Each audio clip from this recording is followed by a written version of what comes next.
اس میں متمکن کی اقسام اور اعراب، اس میں چوتھا ایک اسم ہے جمع مؤنث سالم۔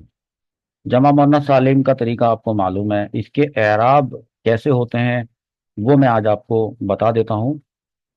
دیکھیے، جمع مؤنث سالم وہ اسم ہے جسے بناتے وقت واحد کے آخر میں الف اور تا کا اضافہ کیا گیا ہو، الف اور تا کا اضافہ کیا گیا ہو واحد کے آخر میں۔ اب جیسے یہ مسلمتن لکھا ہے نا، تو ویسے اس کا واحد مسلمن ہے۔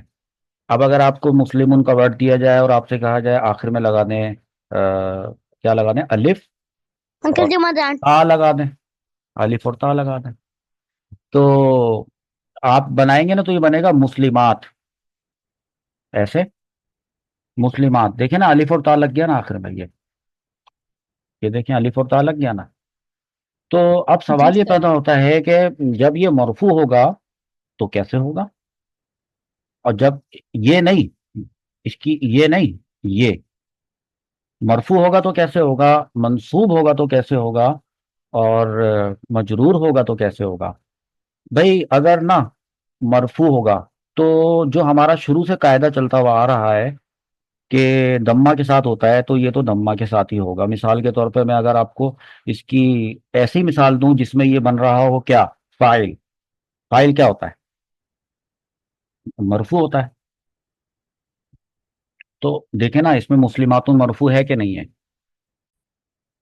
اس کے آخر کے احوال کو دیکھیں تو آپ کو پتہ چلے گا کہ یہاں پر دمہ آ رہا ہے، آ گیا نا دمہ، تو یہی ہم بات بتا رہے ہیں کہ دمہ سے آتا ہے۔ اچھا اس سے پہلے کہ اچھا چونکہ یہ فاعل بنا ہے تو اس کا ترجمہ کیا ہوگا،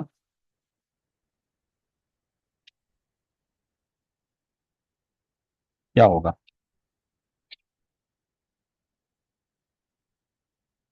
میرے پاس سلمان آئی عورتیں آئیں، مسلمان، میرے پاس مسلمان عورتیں آئیں۔ میرے پاس مسلمان عورتیں آئی، فاعل ہیں، ٹھیک ہے نا۔ اور کہا گیا کہ جو جمع مؤنث سالم ہے اس کی حالت رفعی دمہ کے ساتھ آتی ہے تو وہ تو بھائی آ گئی۔ اب مثال کے طور پہ اسی مسلمات کو ہم نے بنانا ہے مفعول بہ۔ مفعول بہ ہمیں کیا ہوتا ہے، منصوب ہوتا ہے نا۔ تو اب پہلے میں مثال لکھتا ہوں، وہ جو ہم ہمیشہ نہیں مثال لکھتے تھے، کیا لکھتے تھے ہم، میں نے دیکھا، رأیت، رأیت میں نے دیکھا۔ اب میں یہ بتانا چاہ رہا ہوں کہ میں نے ان کو دیکھا، تو میں اسی کو لیتا ہوں، ان کو میں نے دیکھا۔ سوال یہ پیدا ہوتا ہے کہ یہاں میں نے کیا لگانا ہے، اس تا پر، اس تا پر میں نے کیا لگانا ہے وہ قاعدہ بتائے گا۔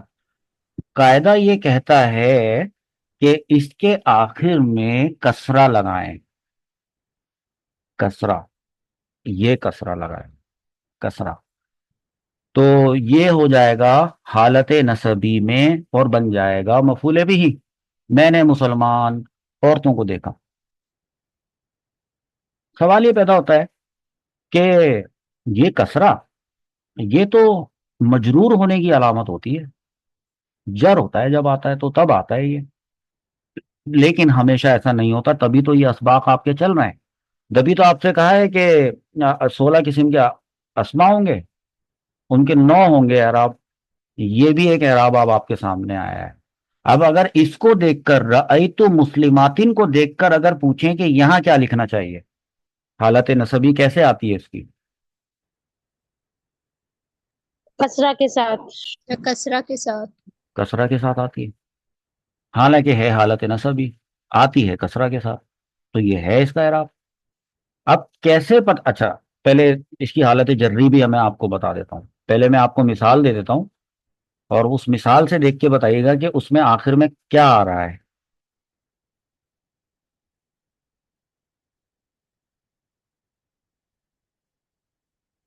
کسرہ، کسرہ کے ساتھ، یہ بن گیا اس کا اعراب،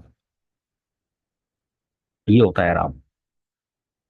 تو کسی نے پوچھا جمع مؤنث سالم کا اعراب کیا ہوتا ہے، آپ نے بتایا دمہ کے ساتھ، کسرہ کے ساتھ، کسرہ کے ساتھ، یا یوں بولا کہ حالت رفعی دمہ کے ساتھ، اور کہا کہ حالت نسبی اور حالت جری کسرہ کے ساتھ، ایک ہی سینٹینس میں بولنے کے لیے، حالت نسبی اور حالت جری دونوں کسرہ کے ساتھ آتی ہیں، بات ختم۔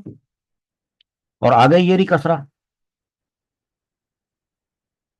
اب لوگ بولتے ہیں کہ بھائی اگر سیٹ اس طرح سے بنتا ہے مسلماتن مسلماتن مسلماتن، یہ سیٹ بنا، تو لوگ بولتے ہیں کہ یہ کیسے پتہ چلے گا کہ اگر یہ مسلماتن حالت نسبی میں ہے تو مسلماتن ہی حالت جری میں ہے، تو دونوں تو سیم لگ رہے ہیں.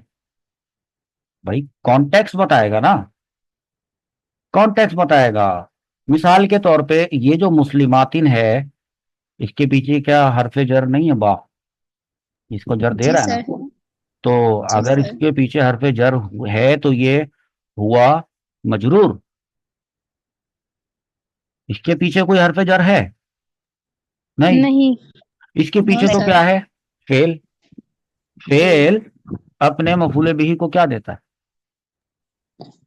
نصب. نصب دیتا ہے. نصب. تو اب کہیں گے کہ یہ حالت نصب. نصبی میں ہے. نصبی میں. بس اس سے پتہ چل جاتا ہے، کانٹیکس سے پتہ چلتا ہے. تبھی تو کہا کرتے ہیں بار بار کہ اس میں متمکن مورب کب ہوتا ہے؟ جب وہ کسی ترکیب میں واقع ہوتا ہے، اس لیے کہتے ہیں ترکیب بتاتی ہے کہ اعراب کیا ہے.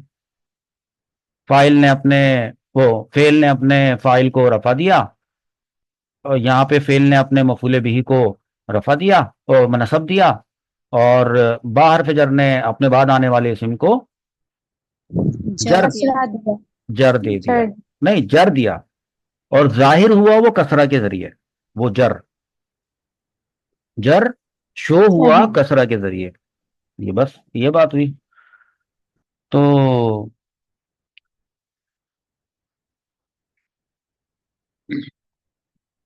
ایک اور بات، آپ کو پتا ہے مضاف الیہ ہمیشہ مجرور ہوتا ہے.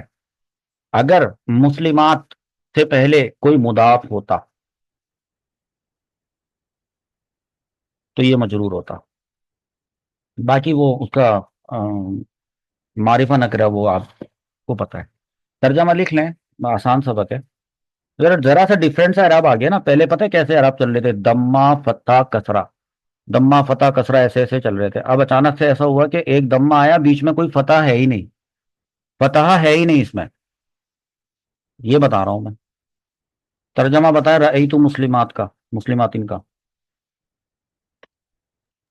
میں نے مسلمان میں نے عورتوں کو مسلمان دیکھا. عورتوں کو دیکھا.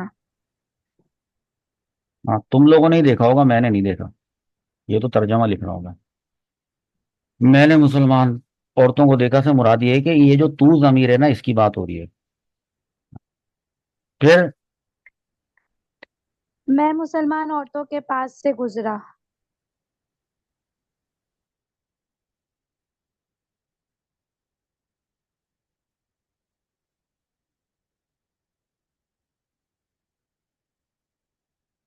وہ جو تو ضمیر ہے نا، اس کی بات ہو رہی ہے کہ وہ مسلمان عورتوں کے پاس سے گزرا تھا. تو اس نے لکھا کہ یہاں پہ اس کو یوں کریں. ارے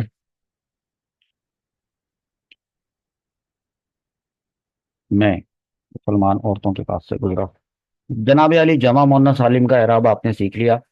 اس کے بعد جو ہمارا اگلا اعراب ہونے والا ہے وہ ہونے والا ہے غیر منصرف کا. چلیں ہم سیکھتے ہیں کہ غیر منصرف کیا ہوتا ہے اور اس کا اعراب کیسے آتا ہے.